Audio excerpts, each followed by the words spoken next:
Bom, boa tarde a todos. Primeiramente, em nome dos moderadores, eu gostaria de agradecer pelo convite, participar da mesa e parabenizar a comissão organizadora pelo evento.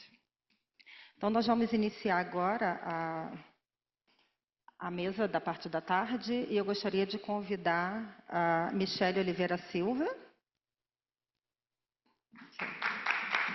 Michele é bióloga, ela tem doutorado em Biologia Celular e Molecular pelo Instituto Oswaldo Cruz, é pesquisadora do Instituto de Pesquisa e Patologias Tropicais e do Centro de Pesquisa de Medicina Tropical em Porto Velho, Rondônia. Obrigada, Michele. Obrigada, Lilian, pela introdução. Obrigada, Rafael. Estou um pouco nervosa, gente, me desculpem. Eu vou começar, então, essa mesa 7, falando um pouquinho. O título, vocês vão ver que é um pouco diferente do que está na programação, porque inicialmente essa palestra era para o Marcelo, mas como ele vai estar tendo a oportunidade de mais tarde falar de farmacovigilância, a gente vai explorar nesse tempo os dados sobre o Wonderful. O Wonderful, então, é um novo dispositivo para testagem de G6PD e a gente vai estar apresentando esses dados agora. Quero agradecer o convite da Carol e do Daniel e parabenizar por esse evento maravilhoso. E, para iniciar, vou pedir para a Milena, da GHS, eles prepararam um material que compõe algumas ações de divulgação desses resultados impressos, e ela estaria aqui, mas eu acho que ela não veio ainda. Mas ela vai entregar um papelzinho para vocês passarem, que são os dados que eu vou mostrar impressos, tá? Deli, se encontrar com ela, você ajuda. Então, tá? Como funciona o... How does it work? Meu tempo já está contando? Is the time counting? Então tá. Okay. Bom, então, para falar um Well, pouquinho sobre I'm going a to malaria talk viva, about malaria vivax, uma and breve for that introdução. we Foi must feito o desafio, né, introduce the challenge, da which malária is vivax por causa the malaria dos vivax espinozoítos, né, que podem estar treatment due nas to acidezes, the nos hepatócitos e também zooids that nesse can processo remain in the hepatocytes for intravenosas que weeks podem and levar, né, months. às That's acinosídeos. why we have to use Hoje a drugs gente tem for the radical o cure. desafio do uso Then we have dessas medicações que podem the levar ao challenge of trabalho, the e a use gente of tem a these medications diagnosticação that de could diagnosticar cause o G6PD, que hemolysis, seria and we must a diagnose proteção, né, da célula G6PD that is da protecting oxidação the cell com from o processo de redox. oxidation with E the a redox necessidade, process, então, de ter and we have the need to agentes have sensíveis more and more e sensitive acuráveis para tests and accurate diagnosticar tests aqueles to pacientes que têm diagnose baixas those patients G6PD. with low levels E of esses 16PD. pacientes com níveis These elevados, patients nós with temos low 400 milhões de levels pessoas no are mundo. over No 400 Brasil, million tem of uma people prevalência in aí this de world. 5 a 8%, And in Brazil, we have a de prevalence of levels 5 to baixos. 8% Então, of existe low necessidade activity or da deficiency. testagem So it's necessary to com test essas drogas. before the treatment with these Bom, falando drugs. um pouquinho sobre os desafios desse Talking about diagnóstico, the esse é um gene challenges of bastante this polimorfo, né? Nós diagnosis, temos this is a very polymorphic SNPs genes. We relacionados ao have more than intestino, e ele 100 sempre SNPs presente related nos to this intestinos. gene, and it Em mulheres, is nós also encontramos in the o X cromossomo X, chromosome. e esse So in desenvolvimento women, dele we é have muito this greatest challenge no caso do considering homem, né, heterozygosity. tem não, tem.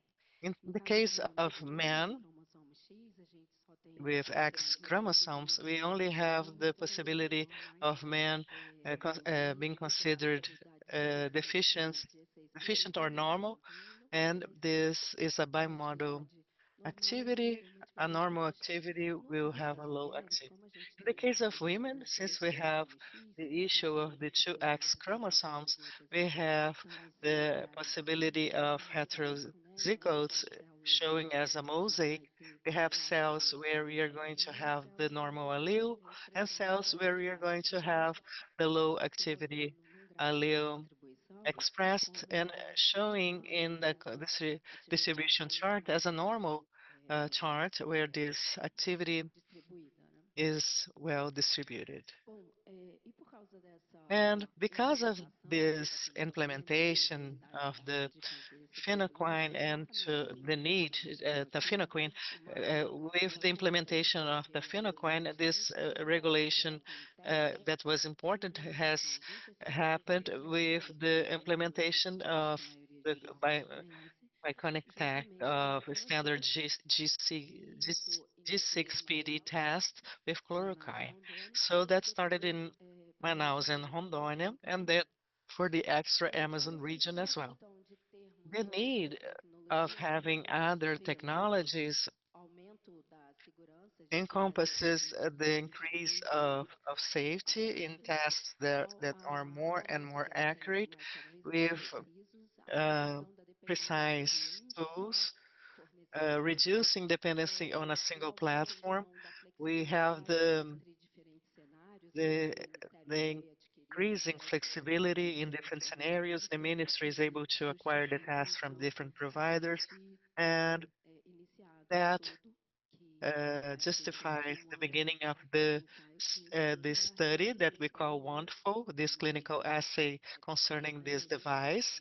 It's very small, it's quite point of care, and it detects the GCPD uh, enzyme activity in capillary blood and venous blood. All of that is coming in the same kit.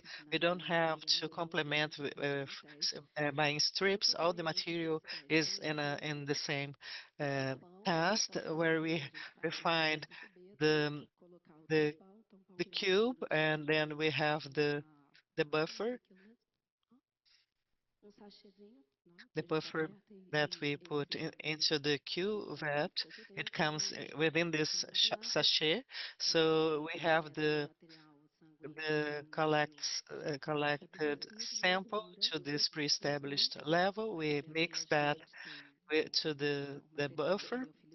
So here we have this material where we are going to have the reaction, and then we insert the cuvette into the sample well, and after 5 minutes, the device is going to provide us the G6PD activity with the timestamp and the activity for uh, un unit per uh, GHB. So these are um, the adjusted results in the Brazilian arm of this study, because this is also happening in Thailand. But in Brazil, the cut for Rondônia and Manaus and the Amazon are those which are seen here. The deficient in with low activity are for both male and female is less less or equal than 3. And in the case of female, we have intermediate, and the number for female would be from 3.1 to 5.5. And for male, we have normal above 3.1, and for female, above 5.6. So, as I said before, this study ended its part in Brazil because we started before in Brazil. It happened in the Tropical Medicine Foundation with Marcelo and Lacerda, and at CEPEM with Délio and Amorti. So it's a cross study, a perspective study that is also happening in Thailand. As its main design, we have the capillary testing and with venous blood samples, and it happened from 24 to June 24 to October 25, and I presented Brazilian data. The primary objective is to assess the diagnostic accuracy of the one-fold G6 PD, and as primary endpoint, we want to estimate the diagnostic accuracy with 95%, sensitivity, specificity, and so on with the collated data.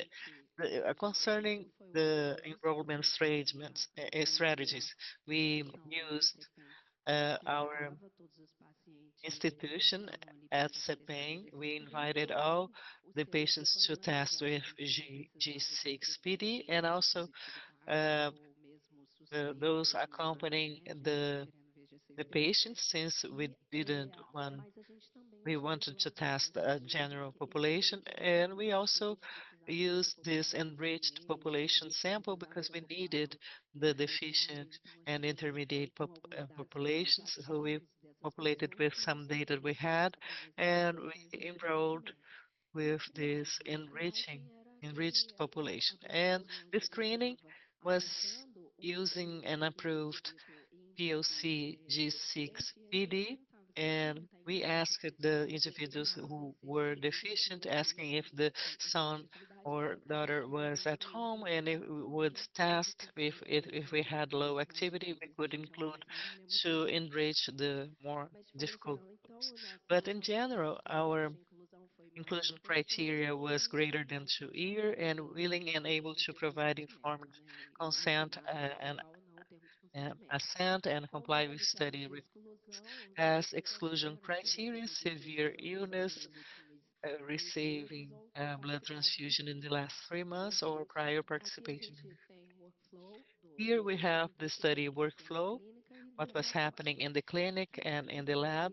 Here in gray at the clinic, we had the enrollment and the blood draw with the capillary. We would this considered the first drop, and then we had the one full, and then the HemoQ, and then the malaria test, and the conventional one. And for Vivex malaria, we had the G6PD of the institution. And in the case of the lab, the venous blood was sent. We had the spectrophotometry analysis with G6PD, and we also analyzed the hemoglobin, and we redid the one full, so we had the results from point of care and the lab, and you're going to see the different results. And the HemoQ to control the the red blood cells. And the rest of the blood was stored at -80 for repeating the tests if necessary.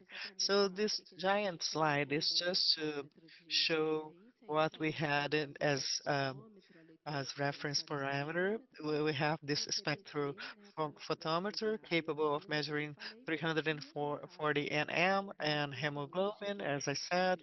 In terms of the reference values, they were normalized with 36 men with normal activity, the first 36 male, so that we could have the cut value, and then we defined as was deficient and it was 30% and intermediate 70%.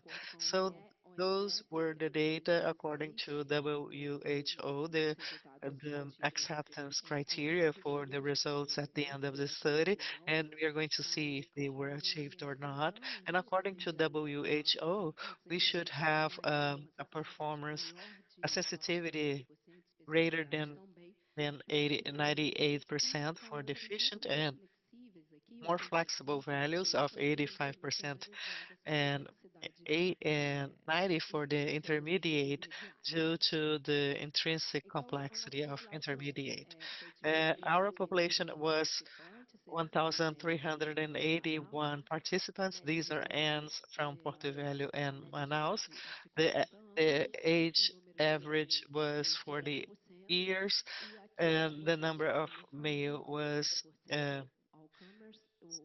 51%, and the recruitment met the outcomers 84%, enrichment 10%, and screening 6%. And the greatest part was more passive. The clinical data, well, the general ones, almost 10% of our participants had malaria, most of them Vivex, most of them were negative, and among the positive, most of them Vivex. G6PD was our population, 8.3 of deficient, almost 5 of intermediate, and 87 normal. And concerning anemia, we had some moderate and most with no greater critical values. These are our outcomes. This is an histogram of a normalized reference G6PD obtained with the photometer for Manaus and Porto Velho. We had exactly what we expected to men. Here it's separated in males in green and females in blue.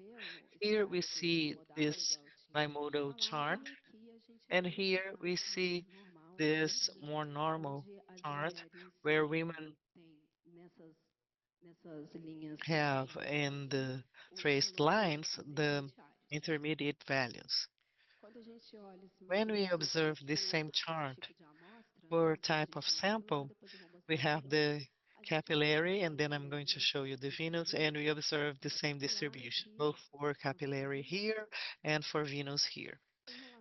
Concerning our operating conditions. Why is that important? The wonderful works from 18 to 40 degrees with humidity of from 20 to 70%. We know that in the Amazon we have a critical region for temperature and humidity, and we noticed that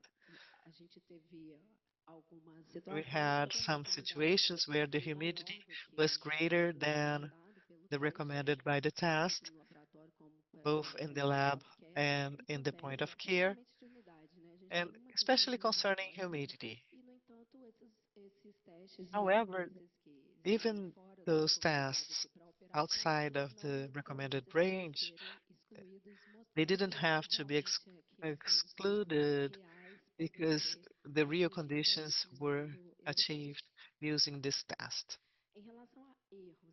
Concerning device errors, we had over 2,700 tests. We only have 5 lab mistakes and 5 in the field.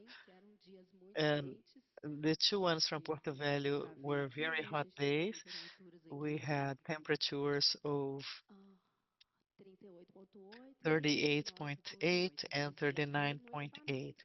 So this is the equipment, but the sensation, the thermic sensation was 42, 45. So these 2 mistakes came from very hot days. I don't know about Manaus, but it should be related to that. And the other errors in reality were data that are predictable in terms of hemoglobin amounts, very high, and then it's over the device limit. Here we are going to talk about the results. I'm going to be faster now.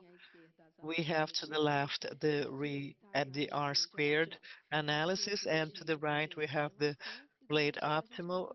Here we see the correlation, and here the concordance. Despite having this moderate correlation here, this is together capillary and Porto Velho and Manaus. Although we have this moderate correlation, we have a, a very good agreement, and we have this greater dispersion, and we have activity of G6PD that is a little bit higher, that is reflecting the challenges of the intermediate. And the same standard is seen here, stratified in the 2 centers. We see that in Manaus and Porto Velho, we observe the same correlation, a moderate correlation. Porto Velho a little bit higher in terms of correlation. And concerning concordance within the tolerable limits, according to what was expected. Concerning Venus, it's the same pattern. We see that both for correlation and concordance, these standards also according to the demands. That issue that I've mentioned before, Porto Velho has had more consistent results, and this is interesting to observe because both institutions had differences, and when we see that together, we see the consistency of the equipment in different operating conditions being consistently this consistent accuracy. So we have the rock curves here, correctly classifying what's a patient with low activity and a patient with intermediate activity. So is to see great AUC values for capillary and venous. The threshold for G6 PD are very low, so it's very accurate for the G6 PD deficient patients. And this area also has a very good value showing the capacity of the device to solve well with the intermediates. These are the thresholds that we observed with the rock curve. We have some broken values that are not operatingly viable. So the wonderful the provider had this analysis of the thresholds that will go to the use instructions to the equipment manual. So the values that we are going to see are going to be less than 3 for deficient and the values that I've shown before, and 3.1 to 5.5 as intermediate. Here you see the final values in terms of diagnostic performance, showing that for deficient, according to the regression data and blend optimal and rock, and with very high sensitivity and specificity, and the values for intermediate are a little bit lower, but also very consistent, especially for Porto Velho, from 96 to 100% of sensitivity. Here I quickly show the cases we had, the inconsistencies. They are among the intermediate mainly. We have capillary G6PD. We had 11 intermediate and one full interpreted as normal. But these 11 are within that 10% error. So this intermediate was almost normal. So this is acceptable from the regulatory standpoint. And we have some greater errors here in the venous blood. All of these cases were observed in Manaus. And here we are still retesting to try and understand the inconsistencies. To summarize, Wonderful had an acceptable performance according to the WHO standards with um, with 99 and 80 and 98% sensitivity for deficient males and females. So these are, and for intermediates, it's 80 to 88% and capillary and venous, and 91 for specificity. Some inconsistencies we are still retesting, and in general, G6PD, according to Wonderful, is showing acceptable values according to the pre-qualification from WHO. So this is just to show you that we didn't have as an objective to compare the the standard past with Wonderful, but we put some in this table to show some advantages and disadvantages, and the sensor is going to measure as a G6PD and hemoglobin, and Wonderful will only show G6PD, and the type of sample is for the standards capillary and venous, and the limits are very similar, and in the time to results, we have 2 minutes for standard, 10 and 5 minutes to Wonderful. The operating temperature are similar, and we have the two advantages of Wonderful, the shelf life of equipment, and the data connectivity, because you're able to export with this flash drive all the data from the device. So all of these results come from clinical trials that we have been doing in the last years, and also had that done in Manaus and Porto Velho. It was a great pleasure to be part of the team. I'd like to thank Daniel for the opportunity to be together as a researcher. I'd like to thank Danielle's and Carol's invitation, and of course, our sponsors.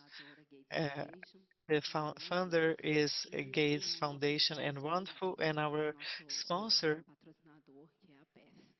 uh, which is PATH. So I'd like to thank Stephanie, Champa, Rebecca, people from Manaus, especially Laila. We must mention her, Rosiane, our coordinator in Porto Velho, our lab team, Kate, Alain, and many others, and our field team, Mayara representing our field team. And I'd like to thank you all for your patience for watching this presentation. Thank you.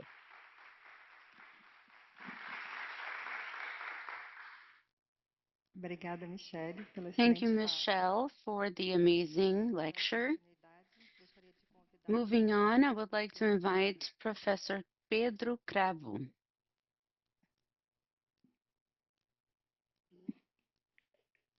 Pedro é bacharel em engenharia Pedro has a bachelor's degree in biotechnological engineering at the Lusophone University of Technologies, has a doctorate at the University of Edinburgh, and from the University of New Lisbon.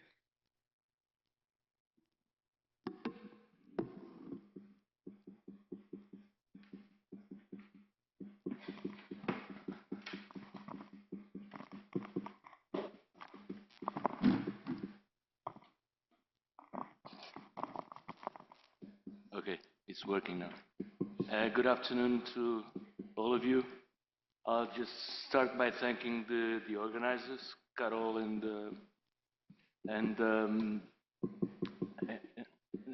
Dari. Sorry. And yeah, so my talk is going to be about what we know about artemisinin resistance, what we've learned along about 25 years since artemisinin was put into use. And I'll also show some of our new recent work on the subject. So I started working on artemisinin resistance and asking questions about artemisinin resistance before artemisinin resistance existed. This was about 25 years ago when I started my first project on artemisinin resistance. And my idea has always been to understand things in a predictive manner. So when the problem eventually arises, we can have evidence-based information to design the best tools to tackle the problem. So what happened was that 25 years ago, this map would have been completely yellow. But what we know now is that artemisinin resistance started evolving in Southeast Asia in around 2006. And very recently, it's evolving in Africa as well. And this is probably the worst case scenario, because as you know, 80% of malaria and malaria deaths, or 90% occur in Africa. So the question you pose is, okay, we have artemisinin resistance now. What can we do to minimize this problem? And the thing I've always thought of, and I'll give you two paradoxical examples, is that, of course, and this may look obvious, but you need to understand how the drug works and how the parasite resists to the drug. Because when you know this, you can easily or more easily devised new drugs with different modes of action, and also devised molecular tests to measure the appearance and spread of drug resistance in real time. So I'm going to quickly tell you what we've learned. I'll give you two paradoxical examples with drugs that have been used, and they were, at the beginning, they were considered to be wonder drugs. And then we lost them both to resistance, and in hindsight, we can understand why this happened today, because we completely understand, fully understand their mechanisms of action and the mechanisms of resistance. So this is a terrible image that I generated in using artificial intelligence. I'm still learning how to do this, but this is the paradoxical example of pyrimethamine, okay? So pyrimethamine has a very simple mode of action.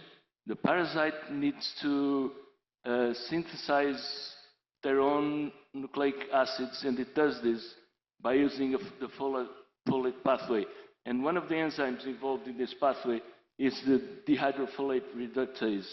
And pyrimethamine binds to the active center of dihydrofolate, that DHFR, and then the parasite doesn't synthesize nucleic acids anymore, so it basically dies. But one single mutation in the active site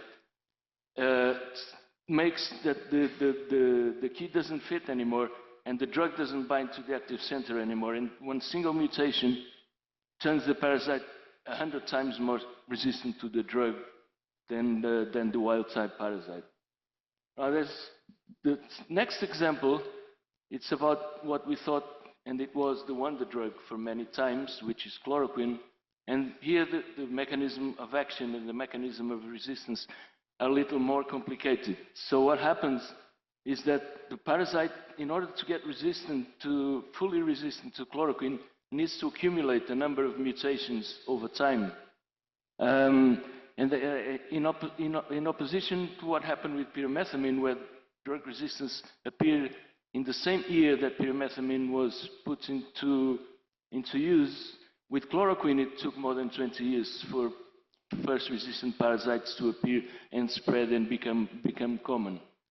So these are two paradoxical examples which will now take us into the drug that we are talking about here today, which is artemisinin and their derivatives, so-called artemisinins. Now, these drugs are actually the ideal drugs on paper because they act like a time bomb. They have an endoperoxide bridge which is activated by contact with heme, which is the product of hemoglobin degradation. And when it's activated, it just kills everything. There is no specific target to artemisinins. They just oxidize proteins because the activation of the drug generates free radicals, which just basically kill everything. So, because the mechanism of action is complex and it damages proteins, so is the mechanism of resistance. So this is even more complex than the mechanism of resistance to chloroquine. And it's basically based on two pillars. That's from what we know until now. It has to do with the phenomenon of reduced hemoglobin uptake and the ubiquitin proteasome system. And we actually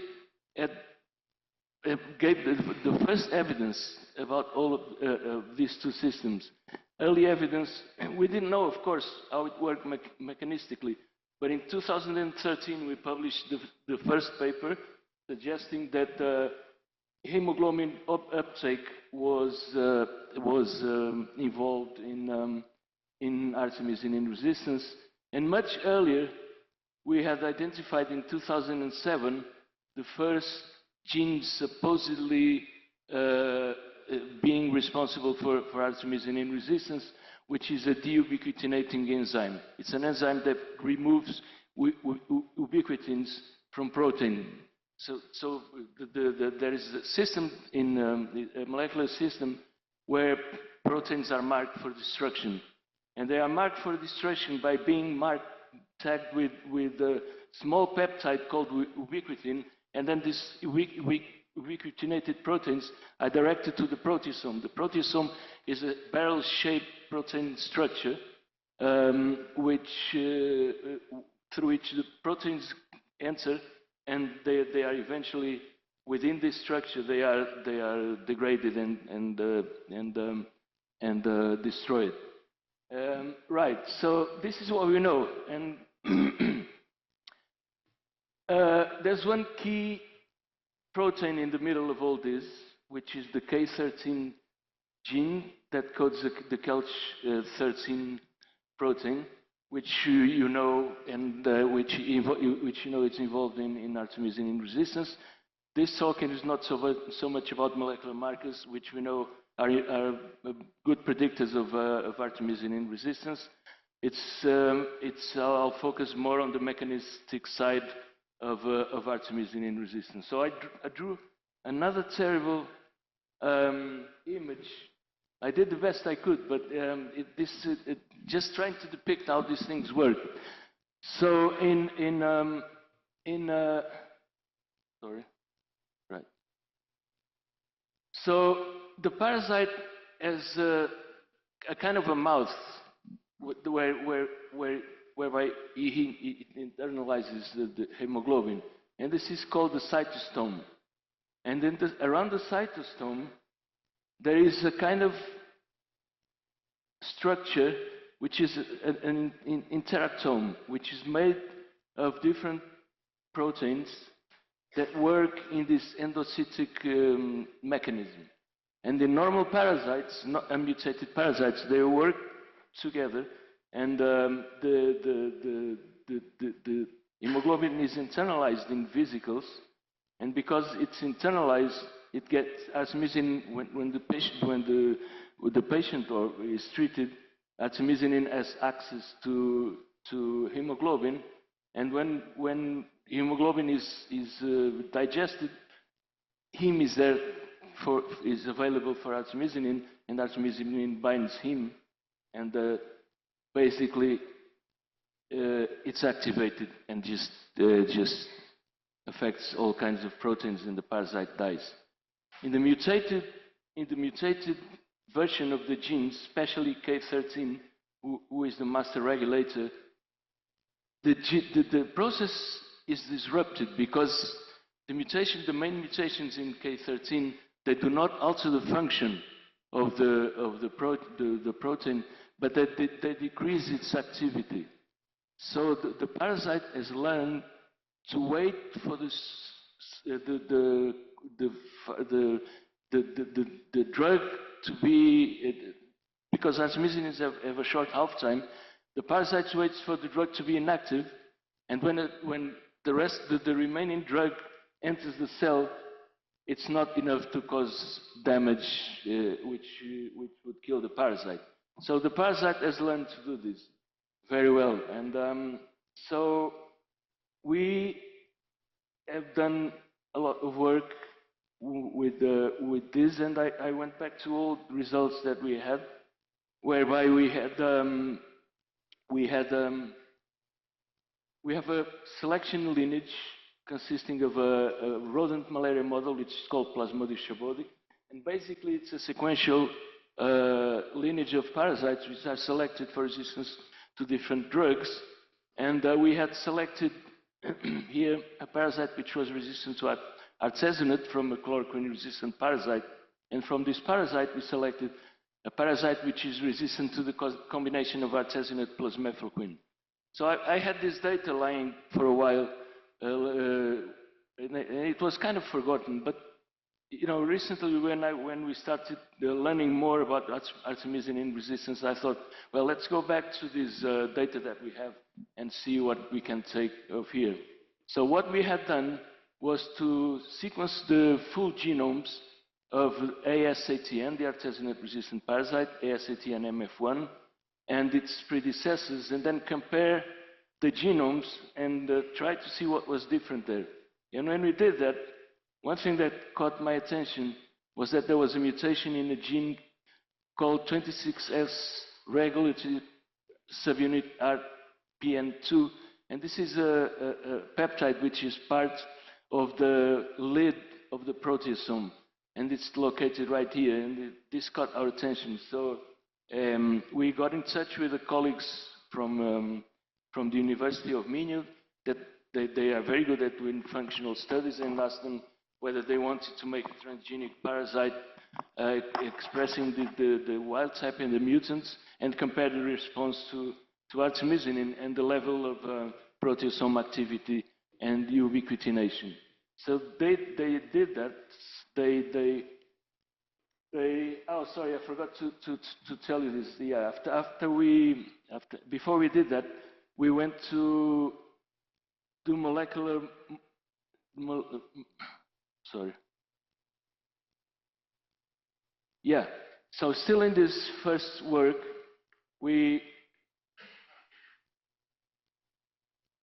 went out to produce molecular models of the mutant and the wild type parasite, and what these models suggested was that the mutant parasite has the potential to change this one domain, which is a donut-like shaped domain, which is called PC domain within this protein, and this could potentially impact the recognition of ubiquitinated proteins.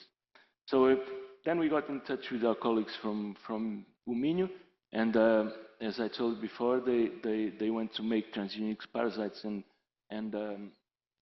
try to phenotype them to see if there was a difference in responses to artemisinin and proteasomal activity.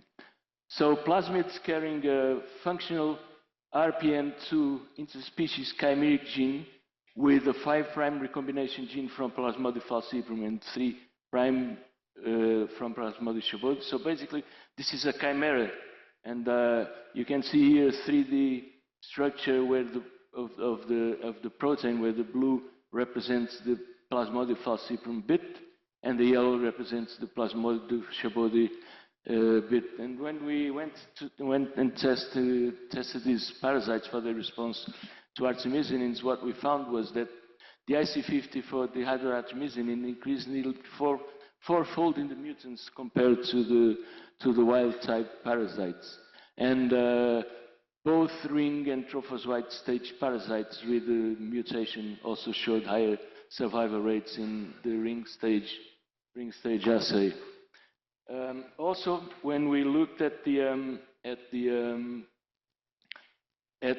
proteasome activity and ubiquitination, we used an assay which measures proteasome activity, and what we found was that there was a higher inhibition of proteasome activity in the wild type than in the mutant, and we also looked at the expression of ubiquitin-related proteins, and what we found was that in the mutant, the expression of the ubiquitin-related proteins was much lower than it was in the wild type, suggesting that the ubiquitination is working worse in the resistant parasites, which makes sense, and it's in line with the models that have been recently proposed. So just to finish, we found a novel mutation in the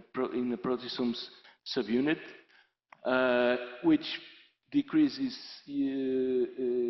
prevents phosphorylation-dependent proteasome inhibition and decreases ubiquitinated protein accumulation and oxidative stress.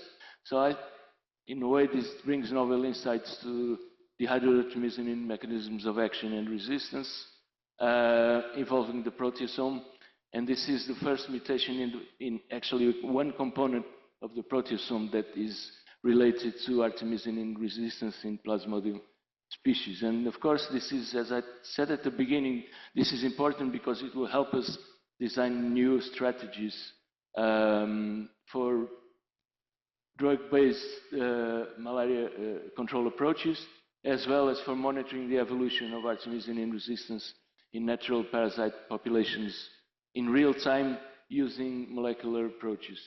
So I thank you very much. I see these are some of the people that were involved in this study from different places, both in Portugal at my institute, at the Institute of Tropical Medicine, and in the University of Minho, and also in Brazil within different institutions from the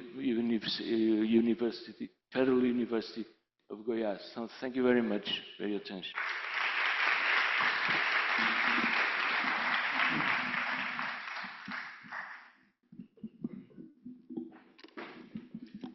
Obrigada pela excelente palestra.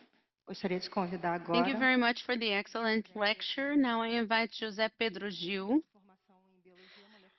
He has a degree in molecular biology at the University of Lisbon, doctorate at the New University of Lisbon. He works in the Institute of Tropical Medicine, and he is a professor of the Karolinska Institute.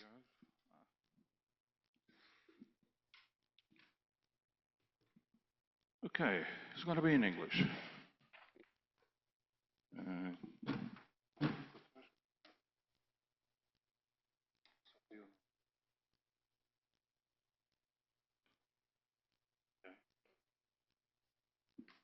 Right, so first of all, we are from the same institute, but we're not kind of, we didn't arrange anything, but there is some overlap between what I'm going to say and what Pedro said before. We are also called both Pedro, maybe it's related. But the first thing is that this is lumefantrine. Well, this is quartem, but inside quartem, there's lumefantrine.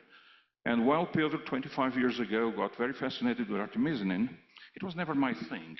I preferred lumefantrine. I thought it was more important somehow to understand how the parasite eventually would become resistant to it. And it's still a little bit of a mystery. So, back in, I'm doing the same as Pedro. Yes, this is not intuitive. How do you get back? Okay. I'm back. Okay, so lumefantrine is actually a fantastic drug. It has good pharmacokinetic characteristics. It's not very short-lived. It's not very long-lived. Well, not good for prophylaxis, but very good for treatment. It almost has no adverse events. You know, there's been billions of treatments, no adverse events. I find it absolutely extraordinary. And there's one other thing. The parasite hates it. It's very difficult for the parasite to develop resistance. We tried at Karolinska for years trying to develop resistance in vitro. We were not able. So it's a fantastic drug. I always liked it. But from the start, and I was involved from the start because in the very beginning, about 2003, I participated in the first clinical trials for efficacy of orthomethyl lumefantrine with Novartis in Zanzibar. We found something that other studies later on, in Tanzania in 2007, confirmed. In the middle of the trial, there were always, even though the efficacy was very good, there was always a small fraction of infections that seemed to be a bit more resistant. And no, my goodness. Okay, I need more instructions.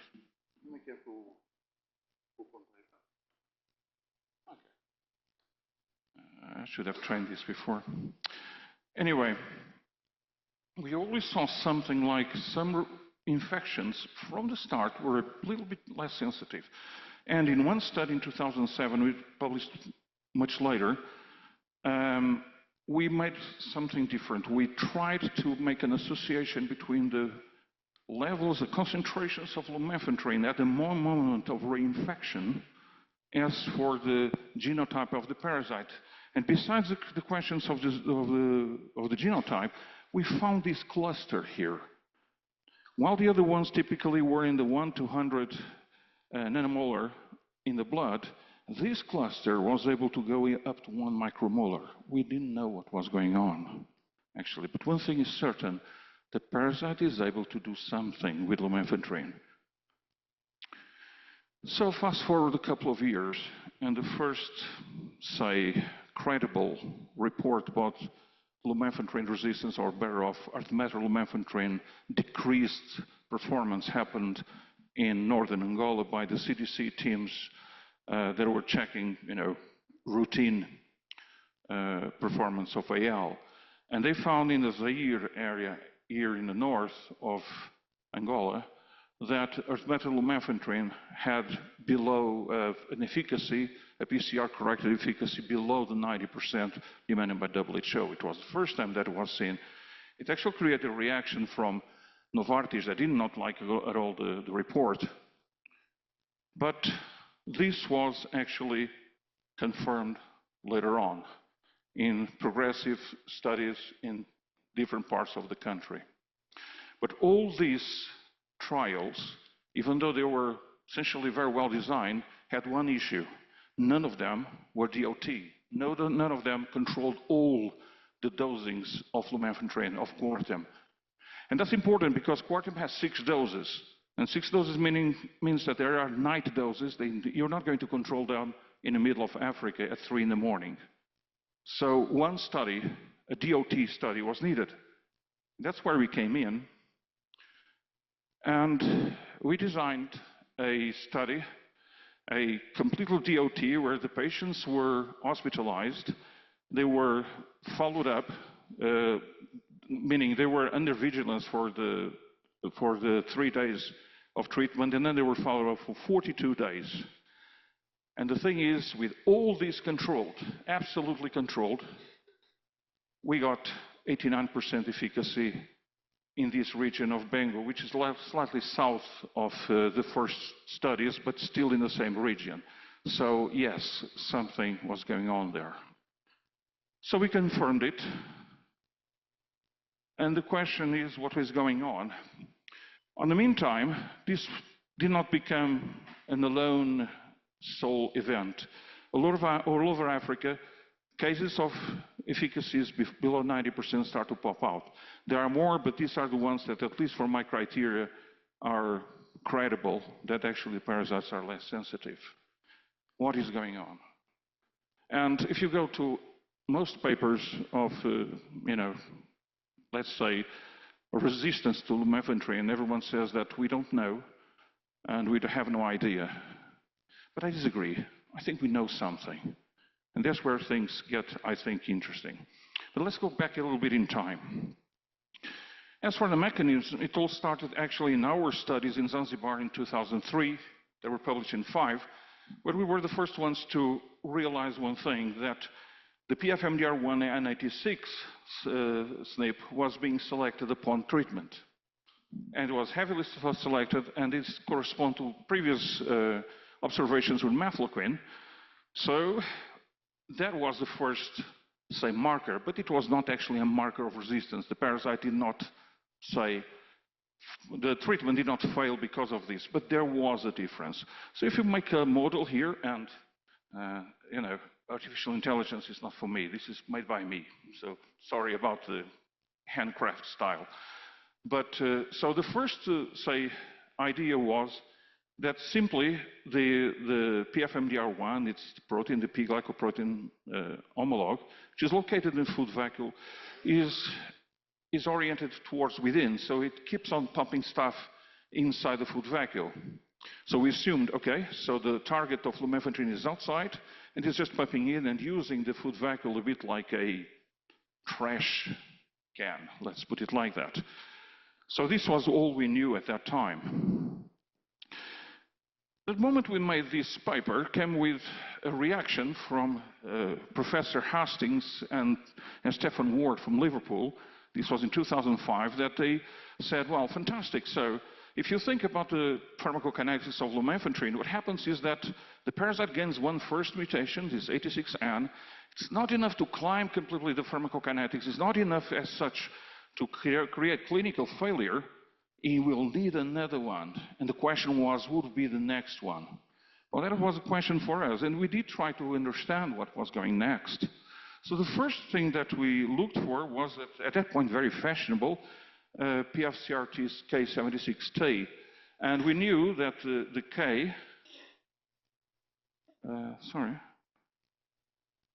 Oh, here we go again.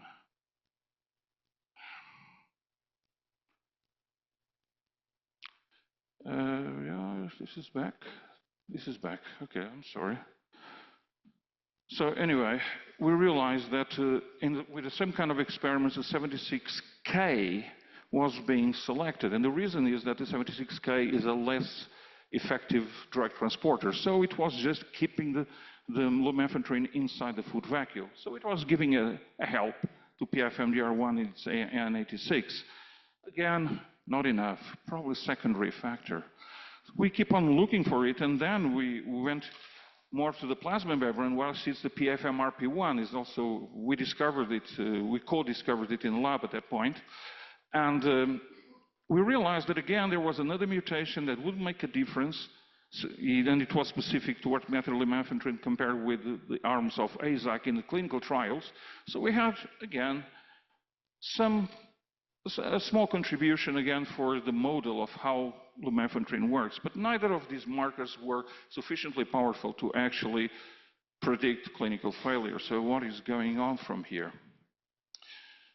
One final stretch was to analyze, many years later, the Malango trial, the trial I spoke with you about in Angola, because we had actually this decreased in efficacy. And we found that, yes, N86, K76, all these previous markers, they were all fixed. The population was already pretty well trained for lumefantrine after many years, and they fixed all these markers. But we added another thing. This was when Thais Nóbrega de Souza, which is here in the Congress, visited for a long time our lab at Karolinska then, and we tested if the duplications of PFMDR1 would be associated with lumefantrine, taking in consideration that mefloquine is kind of a similar drug, and yes, that's what we found. There was a very strong selection of the duplications of PFMDR1, and these ones were actually associated with clinical failure. Not with the 1.5 say score that we usually use, but the 1.4, because remember, in Africa the infections are extremely mixed, and the duplications can be mixed with the other things. And we realized that a score 1.4 that corresponds to 25% of the infection having the duplication was really the cutting point for recrudescence. Here with the Kaplan-Meier, we understood that it had the particular population of patients that were carrying this kind of mutations had actually about 80% only of the efficacy, which means one thing I think is important to emphasize here is that even when one drug or one treatment is still inside the WHO demands, say 92%, it is possible that a significant fraction of the population is not themselves inside the minimum performance, which was the case here. About 25% of the patients were carrying these mutations. So 25% of these Angolan patients were not having the right treatment, definitely. So, and this was it was expressed on this, that our PFMDR1 duplications had a good negative predictive value, but pretty bad precision. Something else was there. And we assumed one thing, there's more than one mechanism going on.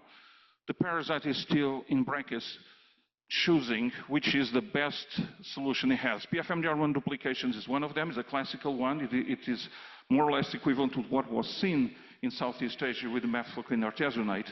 It actually works there, but there's more than meets the eye because, by the way, the CDC studies and all those studies that were done in Angola, they did not find duplications. So they had clinical failure with something else. So, where we go from here? And from here, people say what I said in the beginning. We don't know what the hell is going on. I think that we have an idea, maybe, of what was going on. And that is where links with the talk of my colleague. So we have to go beyond the usual drug pump hypothesis. Maybe there's more than just transporters moving around there. And this makes me come back another 20-something years with a work which is not mine. It's a work done by Igai Ginsberg that most of you, I think, heard about in the Jerusalem University. I feel he's still alive, Igai. It was a very good biochemist that made a, say, quite unnoticed paper showing one thing, that when he was treating parasites with mefloquine, there was no accumulation whatsoever of hemoglobin inside the parasite.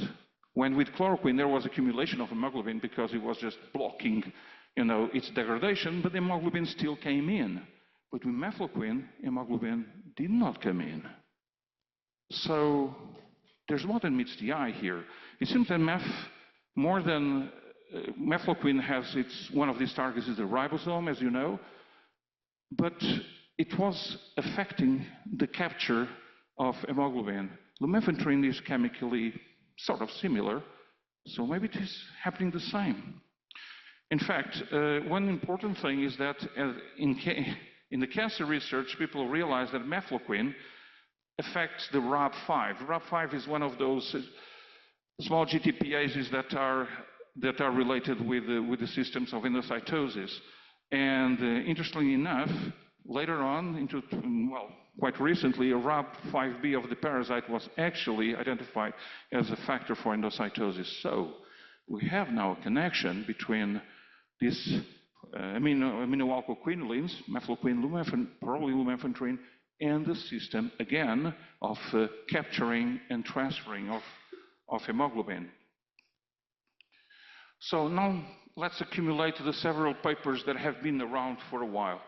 First, SNPs in the UBP1, which is related with artemisinin resistance, originally discovered by Pedro in the Chabot system. Mutations there do affect the response to lumefantrine, the IC50s, as you can see here. And in efficacy trials, those mutations are also selected with the same pattern that we saw a long time ago with PFMDR1 and 86. So we have one more element of this puzzle. And this PFUBP1, well, yes, it really co-locates in the cytostome. Continuing. Next, yes, K13. K13 have been associated, mutations in K13, the ones associated with artemisinin, have been also associated to the ex vivo IC50s of lumefantrine in Uganda. This is the works done by the University of San Francisco there, especially Philip Rosenthal. And they, in their papers, they say they have no idea why there is this relation. I think the idea is simple. K13, where it locates, yes, in the same area, in the cytostome. In fact, UBP1 is part of what is called the K13 compartment, a set of proteins that co-precipitate with K13. They are a functional system that is located, yes, there, and is related with the capture and the endocytosis. So now we have two things that relate to both. Continuing once more, this is a new edition. It's still in bioRxiv. And this is PX1. PX1, yes, is also related this time more with the transfer of hemoglobin and these vesicles. And it links to PI3P that, as you know, is somehow related with artemisinin resistance. So there is something between the two systems, artemisinin and lumefantrine. And a bit more confusing, some years ago, many years ago, I challenged my poor colleagues, my clinician colleagues at Karolinska, to make an impossible work in Tanzania. I said, look, I'd like to know how the parasite expresses its genes under the duress of a real treatment in kids in Africa. And to my amaze, they accepted. And the leader, Andreas Mortensson, did an amazing job of being in the middle of nowhere, literally in Tanzania, with kids that were accepted for a study of lumefantrine. They would stay 3 days inside, but there were 3 days, we were taking blood every 3-4 hours. And all the blood was being kept in liquid nitrogen and then sent to Sweden. You could never do anything else like that again. I don't know if anyone did. It was really a nightmare, but created a very special set of materials to ask questions. And from that material comes this slide. Now, this was a long time ago. We did it with qPCR. But one thing is certain, of the several genes that we checked, We checked PFMDR1 CRT, CMU at that point, which is AP2 mu, K13, MRP1, and MRP2. And we realized, cutting shortly this, we realized one thing.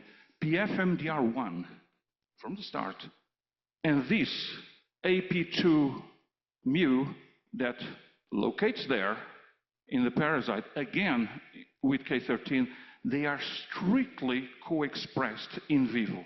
In fact, this is the data from before treatment. During treatment, with all the force of artemether and lumefantrine, the first 16 hours, this is the only pair that keeps their ground together. So the parasite strictly keeps this expression together of these two genes.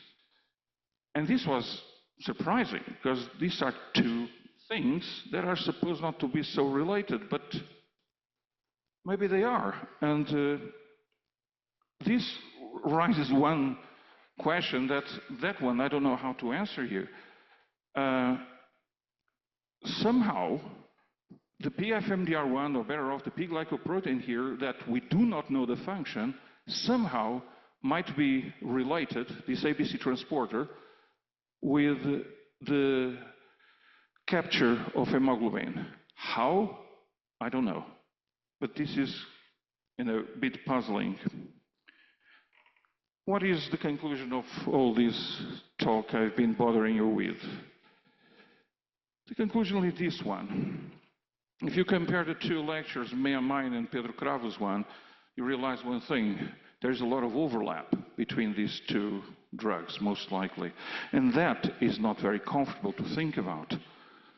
Because this overlap probably collapses the well-known lumefantrine-artemisinin synergy that is very important during treatment, and gives the idea that the artemisinin resistance is dragging lumefantrine resistance in Africa somehow. Maybe a little bit vice versa, I don't know, but for simplicity, let's assume that. That means that the artemisinin resistance that appeared in the beginning of the 2010s in the middle of Africa might have accelerated lumefantrine resistance. And these two, especially the lumefantrine resistance, might start compromising the future of lumefantrine that has been thought to be ganaplacide with lumefantrine. So with this not very positive thought anyway I gave you, but at least I think that we can now start having a background to think in terms of lumefantrine, which until now has not been available. Thank you.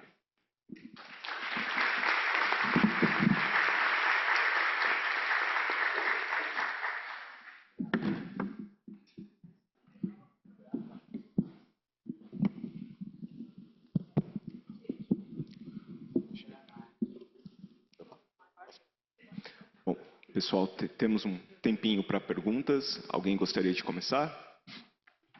We have some time for questions. Would anyone like to start?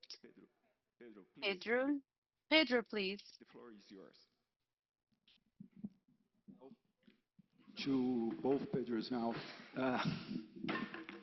Thanks for the talk. I was wondering, those parasites that you show that have these mutations, especially Pedro Cravo, the ones in the mouse model, do they have any fitness cost? They grow normally? Because I wonder why they're not spreading out so fast in the field, like chloroquine-resistant parasites spread it. Yeah, it's been shown that they do have a fitness cost. The parasite, of course, if it reduces the intake of hemoglobin, that will protect them from artemisinin, but it's going to have an impact on growth. It's been shown both in our model as well as in Plasmodium falciparum that they do have fitness costs. So parasites grow significantly slower than wild-type parasites.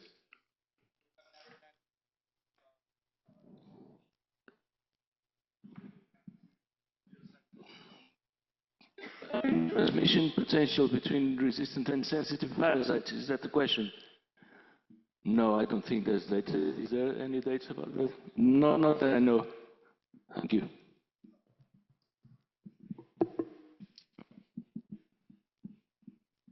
Boa tarde. Michele, para você a pergunta. Acho do programa a gente, vendo a sua apresentação, parabéns mais uma vez. Atualmente a gente usa aquele outro Thank you very much bioanalisador, for né? your lectures.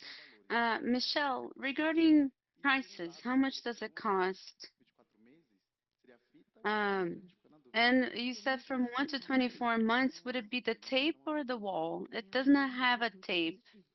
It is the half-life of the device.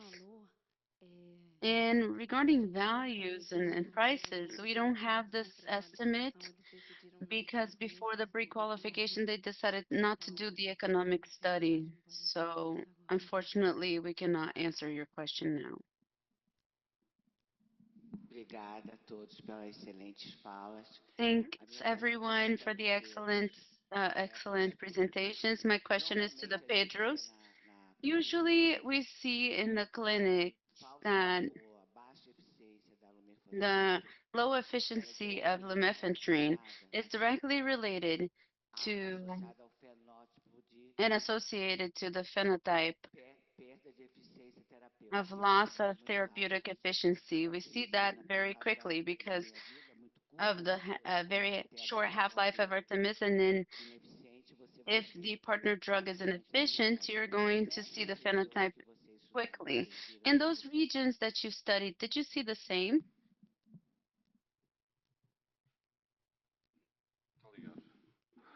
Eu vou assumir que a pergunta é relativamente ao ensaio clínico que nós fizemos e a The resposta question é is about the clinical trial that we did, and my answer is no, we didn't see it. In the clinical trial, it was all wild type, so that gave us some confidence to think that all of the problem that we had was concentrated in the lumefantrine. We didn't see an increase in clearance.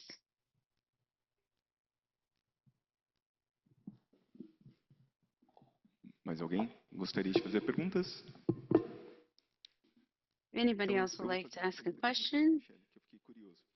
Como o teste GS6PD, ele é baseado Michelle, since no the enzimático, test eu sei que vocês coletam sangue, 6PG is based on an enzymatic test that you collect the blood and you do the test quickly. você mostrou.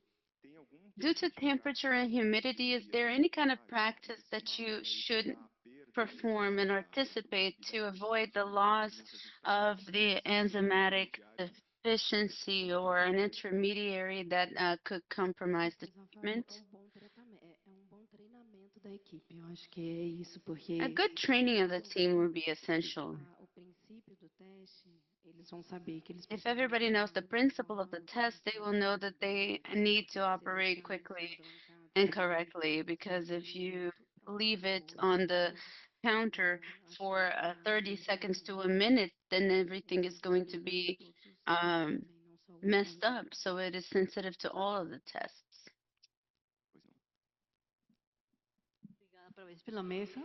Thank you for the panel. And my question is to Michelle. The sensitivity and specificity were really good. But I would like you to mention the operational negative and positive values were lower than 70%. Delio is better than that, is better at answering that, but the positive predictive and negative values, uma análise tão robusta, porque a gente está esperando esses dados da Tailândia. we don't have such a robust analysis on that because we're waiting for data from Thailand. Alto dele é o preditivo The positivo, né? value that is high is the predictive positive value. Também. Então, And we have good prediction for the negative ones as well, but we have to run this analysis again when we get the data from Thailand to see how it behaves. Despite this not so good predictive value, what this test demonstrates is a good capacity to separate the intervals well. So it detects really well the bem robusto todos os dados. deficiencies. Intervalo, This is very robust, but because of the variability challenge, curva ROC mostra que the interval is a little bit worse, but the ROC curve shows that it separates the intervals well. In absolute terms, this data is not that cohesive, but for the interval, which is more important for us, this has been positive. Alguém mais gostaria de fazer perguntas? Anybody else would like to ask questions? Eu queria fazer uma I would like to ask a question to Pedro Caravo. Pedro, your work is very interesting about the proteasome mutations. And if I'm not mistaken, that mutation from glutamate to arginine that you showed was in the proteasome of plasma chabalt, right? My question is, did you check the structural similarity in the proteasome of falciparum, not structurally? In terms of amino acids, there's 80% of identity, but structurally, no. What our colleagues are doing at the University of Milan now is analyzing a mutation in Plasmodium falciparum. About 50 amino acids. Teremos uma resposta mais tarde, mas totalmente não. Obrigado. Eu achei curioso porque We're going to have a response on that later, but currently not. I thought it was curious because from glutamate to arginine, it changes the load around the protein, which makes sense with the explanation that you gave. Alguém mais? Anybody else? Então, eu vou agradecer novamente nossos No, thank you again, our speakers. Thank you very much. Thank you very much to the audience for the questions, and we consider this panel wrapped up.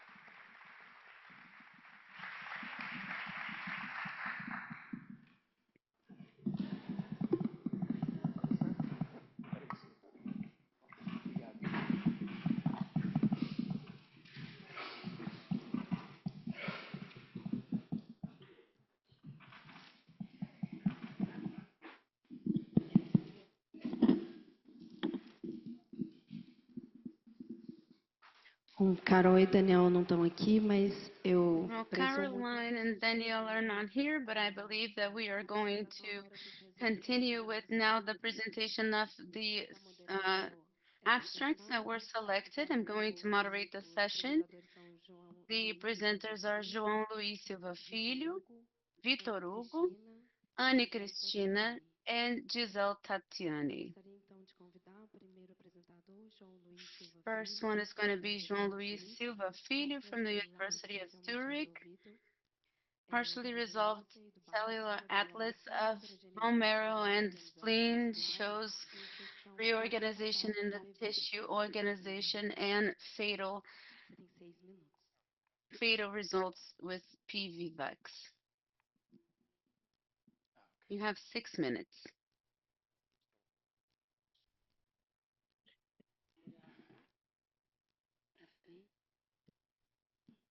Okay, so let's start. I think everyone here knows that Plasmodium vivax has a strict tropism to infect these cells, the immature reticulocytes, and these cells are largely confined in the bone marrow in the spleen.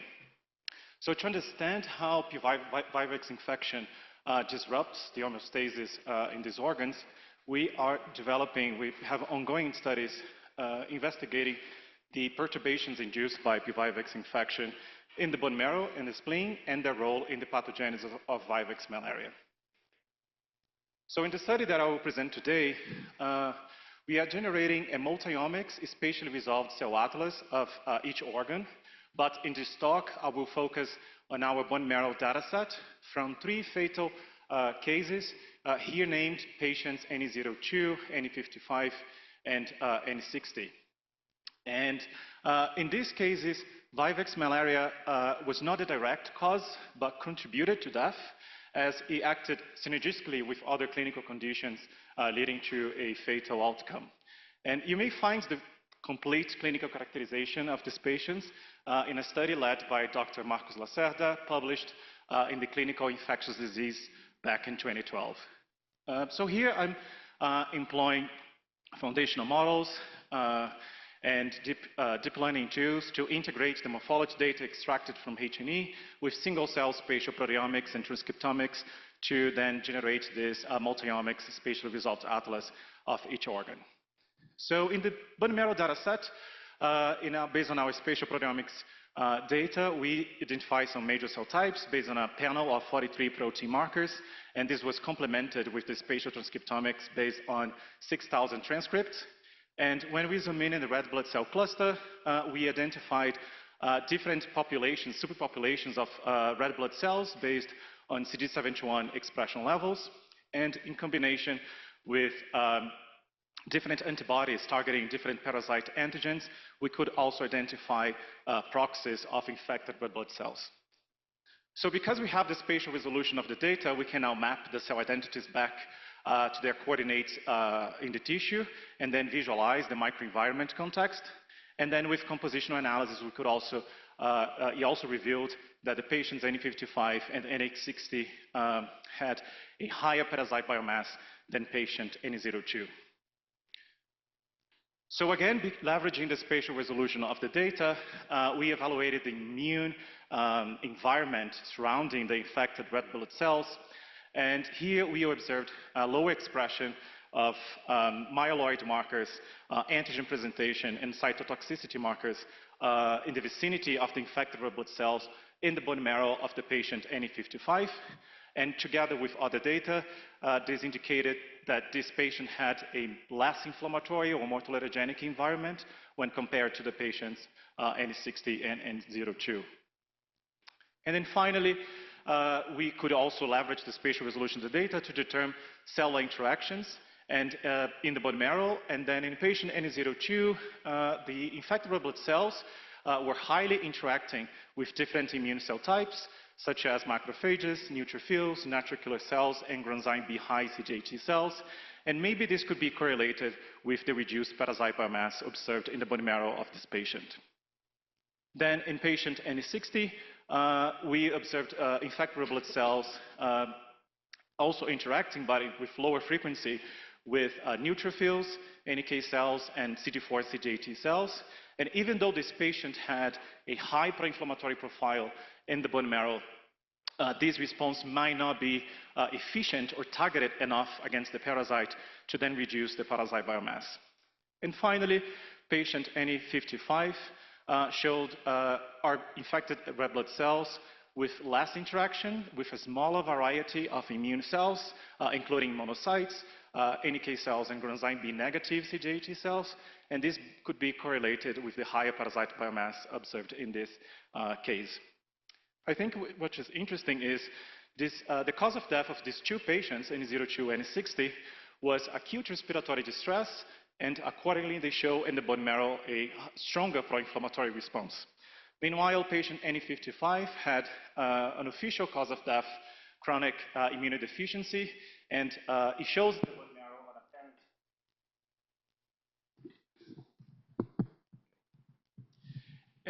in the bone marrow an apparent immune evasion or more tolerogenic response, probably favoring the parasite biomass. So in summary, these results indicate to us that there's a heterogeneity in cell states and interactions in the bone marrow, which could reflect this underlying different disease trajectories leading to fatal outcome. And we still have to evaluate whether the parasite itself is driving these distinct trajectories in disease, or the underlying comorbidities, they are actually shaping the host anti-parasite response. Thank you for your attention.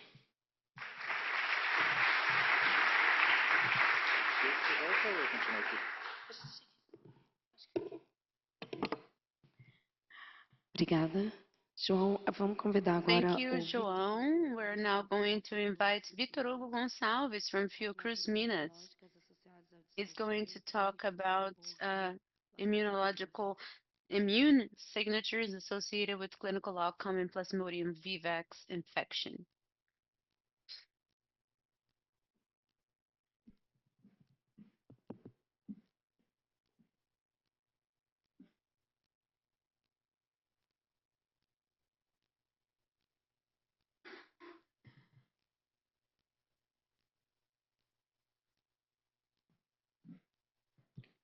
Bom, então, primeiramente, boa tarde a todos. Meu nome é Mm, Vitor Hugo, sou aluno de Very good mestrado. afternoon, everyone. My name is Vitor Hugo. I'm a master's student in Fiocruz, Minas Gerais, and today I will present some of our results of our project about immune signatures associated with clinical outcome in Plasmodium vivax infections. As it was discussed previously, the asymptomatic infections by PVVEX are a great challenge for the control and elimination of the disease in endemic regions here in Brazil and in the world because these individuals have a submicroscopic parasitemia, which is indetectable through microscopic exams, and there's a persistent infection during a few weeks, and throughout this period, they can transmit the parasite to the vector mosquito working as parasitic reservoirs, being a bridge between man and the humans and the mosquitoes. The asymptomatic infections have a prevalence that is 4 or 5 times higher than the symptomatic infections, and recurrent infections can contribute to these clinically silent infections. It is also known that in cases of acute infections of PVVEX, the immune response involves the activation of CD4 plus and CD8 plus T cells, activating innate immune cells and improving the infected reticulocytes. In cases of asymptomatic infections, these mechanisms are not completely understood, and in this sense, our research group collected samples of PBMC of individuals infected with PVVAX, symptomatic and asymptomatic, in an endemic area for Plasmodium vivax. The symptomatic ones were from the laboratory of Rondônia, and the symptomatic ones are negative for blood smear test, but they have parasitemia confirmed by PCR, real-time PCR tests, and they don't have the classic symptoms, so they did not look for a family clinic. And we also collected a non-infected sample for our control. We did the characterization and evaluation of the lymphocyte T comprising 27 markers. For the analysis of the cytometry, flow cytometry analysis, we use first an unsupervised clustering using an algorithm called FlowSum, where it clusters the events, classifying them in 50 metaclusters based on the expression of the markers in our panel. And then we did the supervised manual gating strategy described in the literature. And then we were able to evaluate the populations of CD8 and CD4 and the memory, and then we observed that for infected individuals, by using the non-supervised strategy where they present two populations that were classified as CD4 with central memory that have activation and co-activation markers concentrated in the affected groups. And in the manual strategy, we noticed that the TFH cells is expressing CCR7 are also enhanced in these individuals. Concerning the symptomatic individuals, we observed in the unsupervised strategy that they present a population classified into CD8 cells that is also enhanced, and a population of cells classified as TFH is expressing uh, CDR7, and both populations expressing activating molecules, including TD1 that is marking exhaustion. And collaborating in the manual strategy, the symptomatic have a greater presence of total TFH cells and also effector memory TFH, and with the total CD8 population, the double expression of CD38 and HLA is also enhanced in this symptomatic group. Concerning asymptomatic individuals compared to non-infected ones, we observed that they observed this meta cluster of CD4 T cell activated, expressing the marker concerning the the maintenance of immune response enhanced in the affected group. And in both strategies, we see this reduction of CD8 T naive cells. And comparing the asymptomatics with symptomatics, we observed in the unsupervised strategy that they present four cell populations that were uh, classified as differential CD8 T cells, and they are populations that are expressing activator markers, but also CD57 terminal differentiation and molecules related to cytotoxicity as CD244, CD158B, and CD57. The asymptomatic individuals, they have this increase of CD4 memory activated, and CD8 populations also enhanced, showing this differentiation of the cells with a greater effector cytotoxic effect. And the symptomatic, they have an increased CD8TEM and TFH highly activated with higher antigenic simulation. So as perspective, we want to have future integrative analysis combining immunological and clinical data to better understand the clinical outcomes of each group. I wanted to thank all the collaborators from Fiocruz and CEPEM in Rondônia, and the sponsors and the organizers that gave us the opportunity to present the results, and for those who are present here. And in case you're more interested, you can look for me at my poster. Thank you. Convido agora Now a I'd like to invite Anne Cristine Gomes de Almeida from FMT. Uh, uh,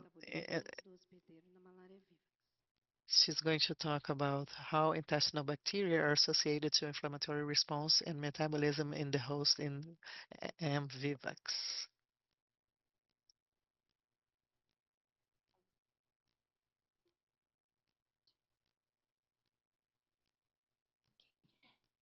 Boa tarde a todos. Eu Good me chamo afternoon, everyone. I'm Ania Almeida. I'm a postdoctoral student with Dr. Vieira Dourado in Manaus, Amazonia, and I'm going to bring some of the results of this work called gut bacteria are associated with the inflammatory response of host metabolism in Vivax malaria. So this malaria and gut microbiota is associated to murine models in some studies with P. falciparum. So we have studies about the protection to disinfection and dysbiosis in mice. In recent studies, we see that children from Mali, they show some genes with this serious activation of severe malaria and fever malaria in these children with P. falciparum. And the hypothesis was that the gut bacteria are associated with the inflammatory response and host metabolism in P. vivax malaria. So to verify our hypothesis, we had this cohort conducted in the Tropical Medicine Institution in Manaus in the Amazon, where we collected samples of feces and total blood at D1 with acute malaria and D28 post-treatment with patients with malaria vivax. We also collected samples of individuals without malaria to be the control. And after the consent, we had interviews, we collected some social demographic data, we collected the samples, and we did the metagenomic and metabolism analysis, and also some protein analysis. Concerning the metagenomics, verified that among the groups analyzed, we couldn't see this intense dysbiosis when compared to the control group, a group of malaria individuals in the acute phase and post-treatment. We sequenced the regions V3 and V4 from 16 asks of the bacteria, and we haven't seen a great difference between the groups. When we considered the genera, we saw it didn't have this high dysbiosis in the malaria group and the control group. We had this analysis of alpha and beta diversity corroborating with the other analysis, showing that in a global way the bacterial population wasn't changed during with the control group. But since we had this effect analysis, we verified that in this specific family, for plus 3D assay, we saw some genera that are enriched during PVVAX malaria. So this genera would be associated with this uh, modular aspect of the host. And we also saw this analysis, with this data analysis, and we didn't see difference between the groups. We also had the metabolomics, and we verified this different profile of metabolics in individuals with malaria compared to control individuals and post-treatment individuals. We also verified, as noted metabolists, 19 that are important as that we see to the right. We verified that malaria induces some metabolic reactions, but this is reverted after treatment. We also had the protein analysis with some inflammatory markers with cytokine and chemokine, and there's this intense inflammatory response during malaria that it will become normal after the treatment. And then analyzing in an integral way, we verified that the parasitemia of the individuals is strongly correlated to some bacteria genera that we found, and some biliary acid and several cytokines. And possibly all of these factors are associated to this intense change of metabolism and inflammatory response during malaria. So these are our conclusions. We saw that this specific family of Clostridiaceae, some genera are more enriched during malaria, but globally there was no difference between the bacterial communities among the groups, and the inflammatory response during malaria was more intense. And we also saw that some uh, metabolics are changed, like bile acids, the being important modulators of the immune response during malaria. So I wanted to thank all the authors and co-authors of this work, the the sponsors, FEG, UFG, USP, UEA, CNPq, Serra Peleira, my supervisors, Professor Luiz Gustavo Gardinassi, Dr. Gisele Mello, and all those who contributed it to this work. Thank you for your attention.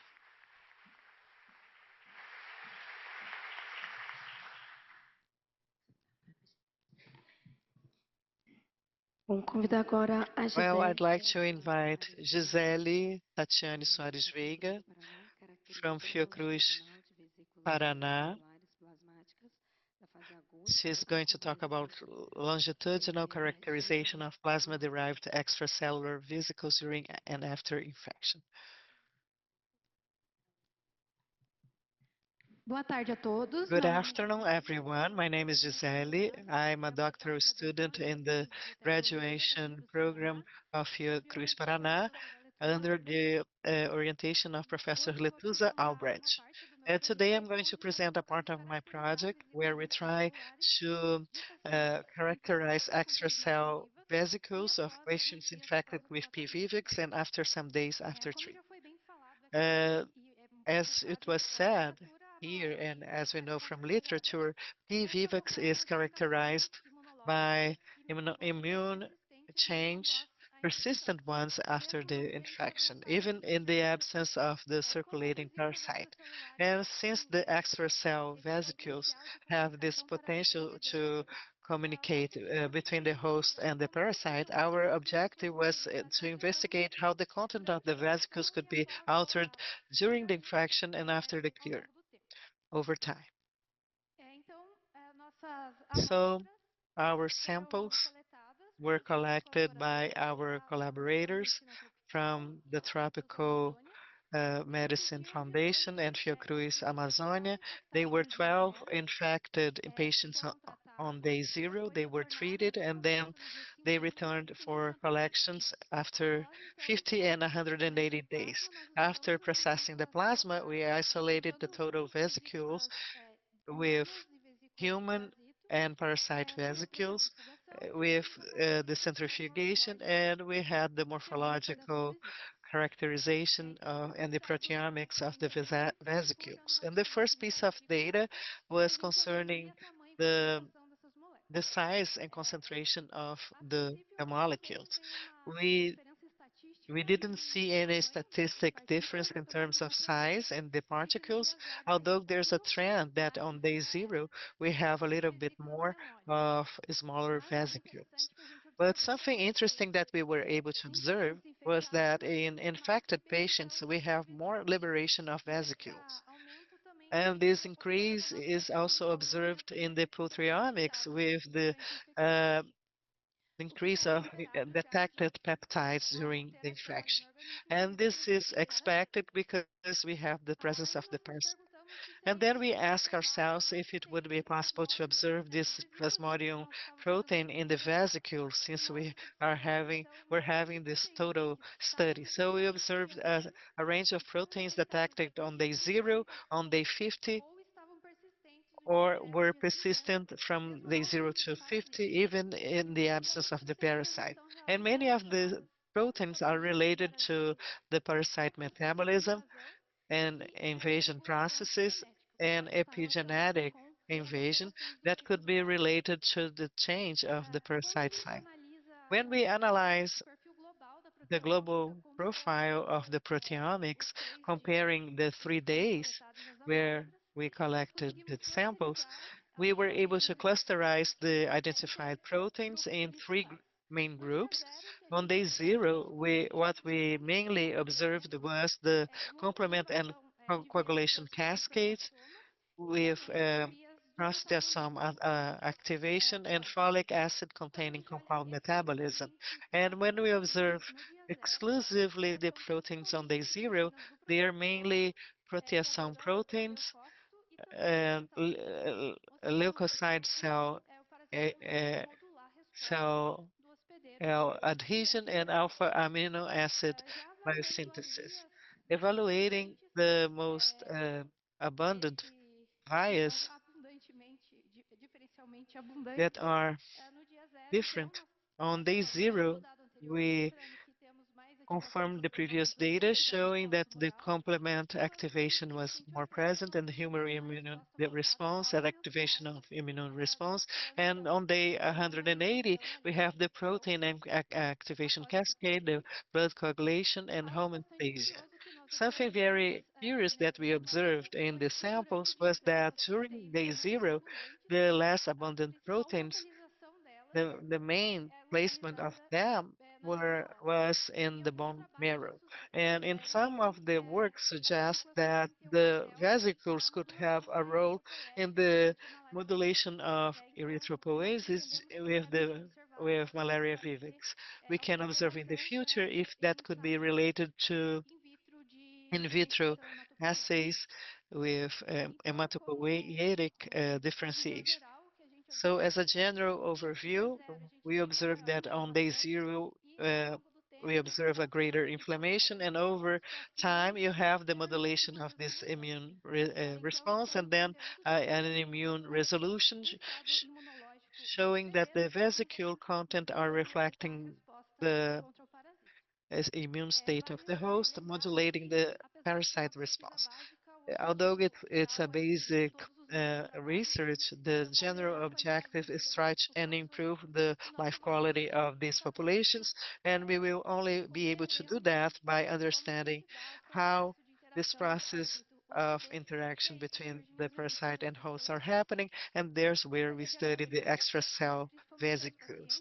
I'd like to thank the patients who have given us the samples, our collaborators, our group, my advisor, and all of you, and to the event for the opportunity to show my work. Thank you.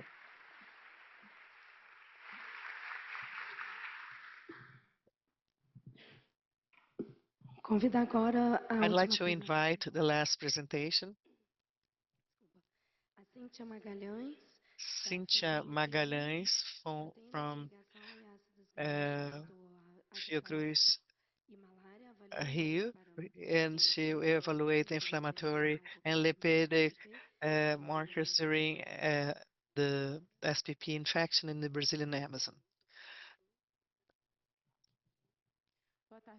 Good afternoon, everyone. My name is Cynthia, and today I'm going to present my work called Adipocyte Fatty Acid Binding Protein and Malaria, the evaluation of inflammation and lipid parameters during Plasmodium SPP infection in Brazilian Amazon.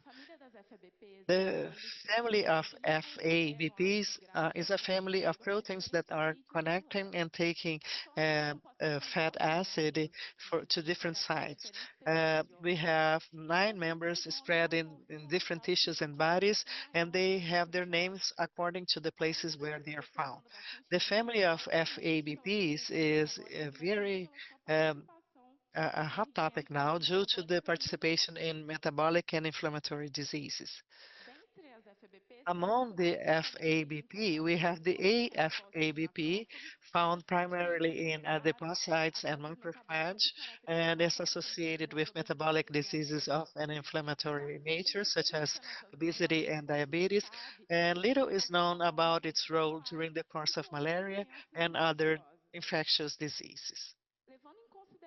Taking into account the uh, the inflammatory profile that the infection could cause, and the association of AF-ABP in these episodes is the objective is to understand quantify it in the plasma during malaria caused by P. vivax or Pixopower and evaluates relationship with inflammatory and metabolic markers.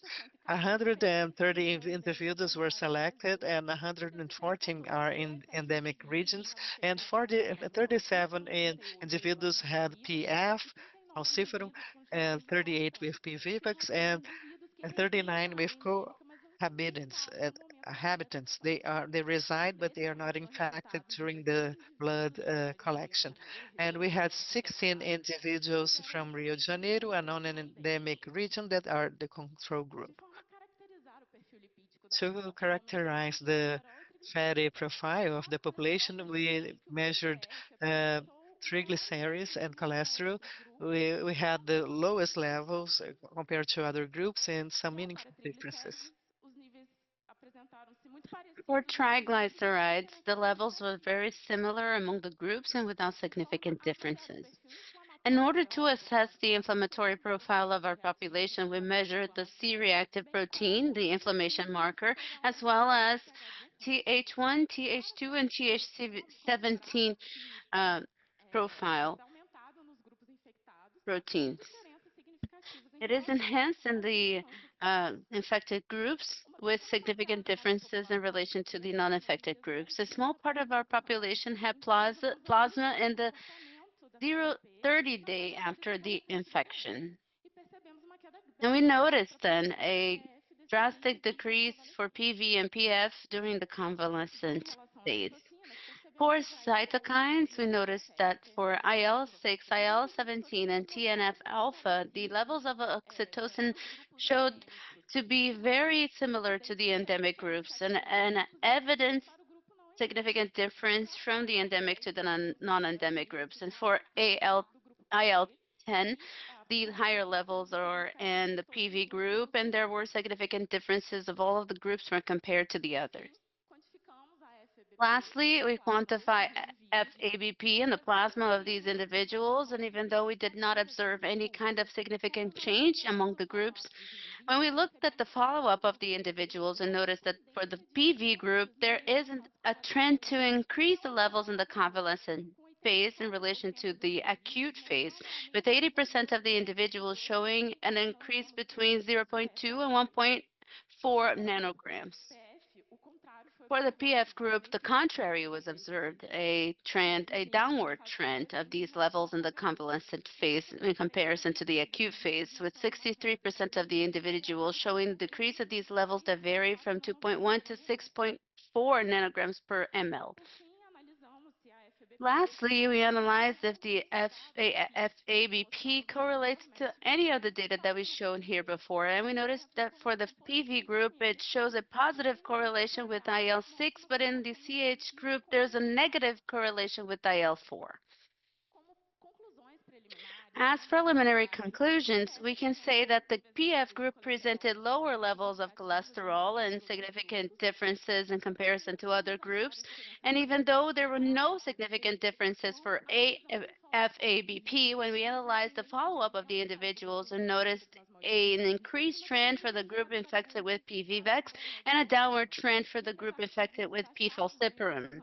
And despite all these findings, we need still further studies to corroborate what we have seen in this study, and also essays that can contemplate the limitations that we had in this study specifically, and expand this data for evaluation in severe malaria. Thank you to my advisors, Dr. Josué da Costa Lima Jr. and Dr. Paulo Renato, and all the collaborators that made this study possible, our supporting agencies, and of course, the National Meeting of Research in Malaria for the opportunity. Thank you very much. Parabéns a todos. Desculpa, gente. I apologize for my voice. Congratulations, everyone. Unfortunately, we will not be able to open for questions because of the tight schedule. So I would like to thank the presenters once again for staying within your time limits, and congratulations for your work. Let's move now to the coffee break.